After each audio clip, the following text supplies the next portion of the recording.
Bueno, muchas bendiciones, qué alegría nuevamente estar aquí con todos ustedes a través de este canal de YouTube, trayendo esta gran propuesta, aprendernos 52 salmos en un año, un salmo por semana. Permítame introducirnos al salmo de esta semana, que es el Salmo 14. Dice: el necio en su corazón no hay Dios. Se han corrompido, hacen obras abominables. No hay quien haga el bien. Jehová miró desde los cielos sobre los hijos de los hombres para ver si había algún entendido que buscara a Dios. Todos se desviaron aún y se han corrompido. No hay quien haga lo bueno, no hay ni siquiera uno. No tienen discernimiento todos los que hacen iniquidad, que devoran a mi pueblo como si comiesen pan, y a Jehová no invocan. Ellos temblaron de espanto porque Dios está con la generación de los justos. Del consejo del pobre se han burlado, pero Jehová es su esperanza. Oh, que de Sión saliera la salvación de Israel. Cuando Jehová hiciere volver a los cautivos de su pueblo, se gozará Jacob y se alegrará Israel. Ese salmo hace una remarcación de la necedad constante del hombre, y sobre todo cuando niega al Creador. Después de los años 1700, específicamente después de la Revolución Francesa, el ateísmo toma una gran fuerza por el aumento de la ciencia, por el aumento de la filosofía, por el aumento del intelectualismo. Se le llamó el tiempo de las luces, la gran ilustración, y eso hizo de que grandes pensadores como Marx, Sigmund Freud, Darwin, a través de su libro Las especies, Nietzsche, su gran libro Dios se murió, Dios está muerto, hizo de que permeara toda una sociedad, influyendo en todos los centros educativos, los colleges, las universidades, las instituciones gubernamentales y sobre todo el pensamiento del hombre. Cuando vemos que el ateísmo es una de las maneras donde trae más corrupción a la moralidad. ¿Por qué? Porque nos volvemos ruedas sueltas, porque nuestra naturaleza es una naturaleza siempre a lo corrupto, a lo anormal, y no queremos que nos corrijan. Eso pasa cuando estamos viviendo bajo las leyes internas en nuestro hogar. Cuando nuestros padres nos colocan leyes, llegamos a un momento en que queremos ser libres. Así pasa con Dios. Y es mejor negarle, es mejor negar su existencia. Por eso, en el primer versículo dice el necio en su corazón no hay Dios. Ahora, esta palabra necedad no tiene que ver con ignorancia o con carencia de intelectualismo. La palabra necedad es una palabra hebrea que significa específicamente, es una palabra hebrea naval, que significa necedad moral. Es decir, que la gente inmoral no cree en Dios. ¿Por qué? Porque no quiere que se le corrija, porque no quiere que a alguien le ponga preceptos, estatutos, mandamientos para que nos direccionemos correctamente. La gente quiere vivir y hacer de su vida como quiere. Por tanto, vemos aquí, en estas primeras líneas de este versículo, dice: el necio en su corazón no hay Dios y se han corrompido. La corrupción. La palabra corrupción es una palabra muy significativa, sobre todo en este mundo. ¿Cómo entró la corrupción si no fue a través del pecado? El pecado hizo de que el mundo día tras día se corrompa más. No sé si usted ha notado que la corrupción ha tomado lugar sobre las instituciones gubernamentales, educativas, deportivas, militares. En toda parte la corrupción se ha metido específicamente en el corazón del hombre. Hay un texto en 1 de Pedro capítulo 1, verso 23, dice que nosotros fuimos renacidos de la palabra de Dios, no de simiente corruptible, sino de simiente incorruptible. ¿Por qué? Porque esa corrupción la heredamos específicamente cuando Adán y Eva pecaron. Hay un texto en la Biblia específicamente que está en el libro de Génesis, capítulo 2, verso 17. Dice: mas del árbol de la ciencia del bien y del mal no comerás, porque el día que de él comieres ciertamente morirás. En el hebreo dice lo siguiente. Si usted amplía esa palabra en el término hebreo, dice así: Mas del árbol de la ciencia del bien y del mal no comerás, porque el día que de él comieras, muriendo morirás, muriendo morirás. Es una palabra mucho más amplia, es decir, que no solamente la muerte física, sino la muerte en todo sentido. El hombre puede llegar a un clima de prosperidad, pero después de un punto muerto comienza a decaer. Decae su matrimonio, decae su integridad. Por eso las sociedades cambian, pero no cambian para bien, sino que empeoran. El índice de vida, por ejemplo, hoy está en los 58 años, sabiendo de que años atrás estaba el índice de vida en los 70 años. ¿Por qué? Porque la misma corrupción ha permeado una sociedad, trayendo más violencia, trayendo más asesinatos, minimizando la edad del hombre. Por tanto, el negar a Dios hace de que realmente se le dé más rienda a la corrupción interna. Y es por eso que aquí dice que hacen obras abominables y no hay quien haga el bien. Y Jehová miró desde los cielos sobre los hijos de los hombres para ver si había algún entendido que buscara a Dios, si había un entendido. Parece ser que nuestra naturaleza pecaminosa, la palabra pecado es la palabra griega armatía, y esta palabra significa errar en el blanco, es decir, que todo lo que el hombre por sí hace tiene la tendencia a errar en el blanco. Por eso nos equivocamos tanto. Por eso nuestros actos casi siempre son actos inmorales, y la integridad es un valor que hoy en día realmente carece la sociedad. Buscamos la integridad. Tratamos de buscar la integridad a través del intelectualismo, pero el intelectualismo no ha podido hacer nada porque llena nuestra mente y nuestro intelecto simplemente de información y no de formación. El único que puede transformar nuestra vida se llama el Señor Jesucristo. Por eso la Biblia dice, si alguno está en Cristo, nueva criatura es, las cosas viejas pasaron y Dios hace cosas nuevas.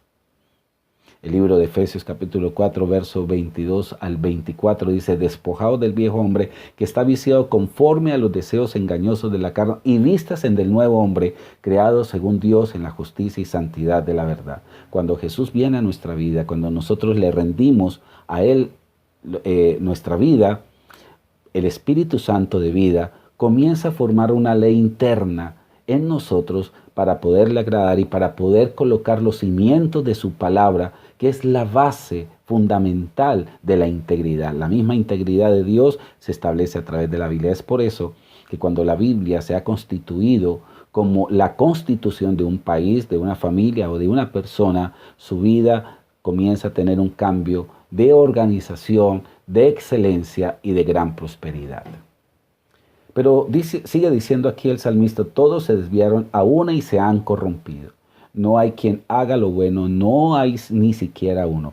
Por esta misma condición, Dios, dentro de su plan, dentro de su presciencia, del conocimiento anticipado de las cosas, a sabiendas de que ningún ser humano podía cumplir es la ley perfecta de Dios, mandó a uno como hombre, siendo Dios, se hizo hombre, se despojó y se hizo humano con esa naturaleza débil pero sin pecado para poder marcar la diferencia. Es decir, que en la tierra solamente uno ha sido bueno, uno ha sido perfecto y ese uno se llama Jesús, que vino a sustituirnos, que vino a tomar nuestro pecado y llevar esos pecados en aquella cruz. Pero sigue diciendo en el verso 4, no tienen discernimiento todos los que hacen iniquidad. A veces buscamos psicólogos, sin desmeritar esta gran profesión, o psiquiatras, pero la verdad que cuando tomamos todas estas personas que estudian la mente, la personalidad interna del hombre, encontramos que no tienen discernimiento todos los que hacen iniquidad, que devoran a mi pueblo como si comiesen pan. Dios ha creado un pueblo, inicialmente el pueblo de Israel, pero el segundo pueblo se llama la iglesia. La iglesia no es una religión, no es un ente religioso, se le llama el cuerpo de Cristo. Y ese pueblo, desafortunadamente, en medio de todo ese sistema de globo terráqueo, se le trata de atacar, se le trata de minimizar, se trata de desvirtuarlo a través de cantidades de conceptos y de persecuciones. En todos estos años el cristianismo ha sido un cuerpo perseguido. En el tiempo de Roma, los grandes emperadores sanguinarios persiguieron por décadas los cristianos. Los convertían en antorchas vivientes en los circos romanos. Y países como Rusia, que promovieron el ateísmo, formaron los famosos gulags, que eran campos de concentración que no solamente los políticos iban a parar allí, sino también aquellos que profesaban el cristianismo. Pastores igualmente que Mao Zedong en la China, en Corea del Norte, en parte del África y muchos otros países que fomentaron el ateísmo y que hicieron del cristianismo como una amenaza en contra de su filosofía y sobre todo de lo que ellos querían conseguir políticamente. Pero sigamos leyendo. Dice que en el verso 5, ellos temblaron de espanto. Es decir, que esta gente atea interiormente siente espanto. Yo estoy seguro de que muchos de ellos no son felices. Piensan que porque son intelectuales, eso los hace ser felices porque han conseguido mucho en este mundo, pero internamente se cumple esta palabra, tiemblan de espanto, porque Dios está con la generación de los justos. Esa generación de los justos no está basada en que nadie sea bueno o perfecto, sino que Dios justifica a aquel que cree en Él. Por eso la Biblia dice que justificados bajo la persona de Cristo tenemos paz para con Dios. Cuando nosotros recibimos a Cristo, Él nos declara justo. Es decir, que nosotros no éramos justos. La Biblia dice en 2 Corintios capítulo 5, verso 21, al que no conoció pecado, por nosotros lo hizo pecado, para que nosotros fuésemos justicia de Dios en Él a través de Cristo. Pero sigue diciendo aquí en el verso 6, del consejo del pobre se han burlado, es decir, los criterios de la Biblia. Y cuando hablamos de pobre no tiene que ver con pobres específicamente de pobreza física. La Biblia dice que bienaventurados los pobres de espíritu. Nosotros éramos pobres y aceptamos nuestra pobreza y por eso vinimos a los pies de Jesús. Y esos pobres de esos conceptos se han burlado. ¿Cuántas personas intelectuales hacen mofa? Y dice que el cristianismo, la Biblia es para locos, para gente desocupada, para gente sin intelectualidad y nos llaman ignorantes. Y vemos que realmente quien hace sabio es la palabra de Dios cuando se viene y se penetra a nuestra vida y a nuestro interior. Pero la Biblia dice que en Jehová está la esperanza. Por eso nosotros cuando tenemos un conocimiento del Señor siempre hay esperanza, siempre hay gozo, siempre hay felicidad. ¿Por qué? Porque nosotros evidenciamos la existencia de Dios a través de nuestra vida, a través de nuestra transformación. Y termina este verso 17 diciendo, oh, que de Sión saliera la salvación de Israel. Recuerde que Sión es el monte, específicamente Jerusalén. Y de allí la salvación ha salido a través de Jesús. Jesús salió de Israel para todo el mundo. Si usted nota, hay dos pueblos sumamente perseguidos en toda la historia de la humanidad, que ha sido el pueblo de Israel y que ha sido la iglesia. La iglesia que ama y sigue a Jesús.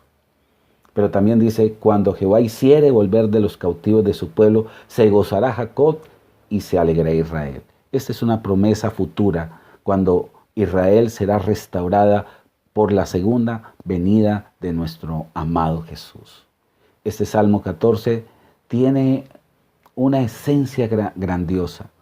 También es un salmo de contraste mostrando la necedad del hombre y el justo, aquel que sigue a Dios, que marcan la diferencia. La necedad lleva a la corrupción, a la abominación, a hacer lo malo, pero la justicia en uno nos lleva a la integridad. Por esa razón estaremos estudiando el próximo salmo, el Salmo 15, que tiene que ver con la integridad de aquellos que aman al Señor. Bueno, no siendo más, muchas gracias por su amable atención.